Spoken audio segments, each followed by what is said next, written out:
That's kind of good. It's fucking terrible. Watching this entry into Disney's endless parade of DTV, direct-to-video sequels, I didn't know whether to laugh, cry, or vomit. I don't know where to start bad-mouthing this one. Watching the movie, I saw that Ariel had developed a non-existent personality. What have they done to her? I know she's grown up. I know she's no longer the focus of the story, but that's no excuse to make her dull as dishwater. Good old Ariel might have been a better protagonist than one we were given. There's something about her daughter Melody that didn't sit right with me at all. Those were many attempts to try to sound cool without ever once failing to sound annoying. What's shaken?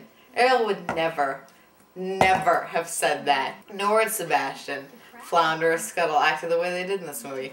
It's as if they took the humorous parts of the original movie and overemphasized it. I was especially mad that Scuttle wasn't only dumb, it was as if he received a lobotomy. What's wrong with him? Isn't the Scuttle that introduces the declaw for the scuttlebutt? I'd be surprised if Scuttle knew his beak from his... Well, let's move on. The villains were lame. Using Ursula's sister's villain was an uninspired choice, but she was my favorite of the baddies, seeing as how Cloak and Dagger never spoke. Cloak and Dagger were a sorry attempt at redoing Flotsam and Jetsam. F and J were eerie. They sent chills up your spine every time they spoke or slithered around. C and D were, well, they were there. And speaking of ineffectual duos, let's discuss Tip and Dash. What exactly was their purpose in this movie, other than comic relief that was sorely missing comedy? There's so many other flaws in characters, but I don't want to go into that right now. Art direction, design, etc. sorely lacking all of its DTD Disney films. The characters look kinda like their original counterparts, but the coloring was way too bright and garish. As if they threw away a solid coloring scheme and used Little Mermaid, including Ariel, the color they invented for Ariel's fins, and traded them for happy little pastels, taking away any depth or realism the look might have had. Voices, voices, voices. Most of the original cast came back for this one, thank goodness.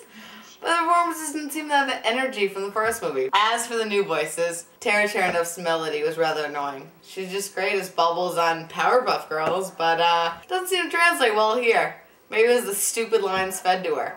Prince Eric's new voice would be okay if it wasn't friggin' Yakko Warner from Animaniacs. Don't get me wrong, Rob Paulson was wonderful in Animaniacs, but he sounds nothing like the original Prince Eric. Compliment or criticism? You decide. Well, I suppose I should wrap this up now. I'm sure I'm over the word limit. This is the longest review I've ever written. I'm not really sure why I'm wasting such space on a movie that's such a waste of space. I suppose I had to defend the honor of the original Little Mermaid, but the movie can prove itself. I say we all burn copies of DTV sequels, especially this one, the upcoming Hunchback 2, which looks like it'll be another tragically horrible treatment of a Disney classic. I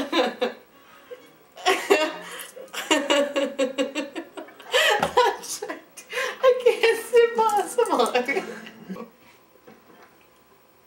I was gonna take like strategic sips, but Flashback 2 killed me. What are you even gonna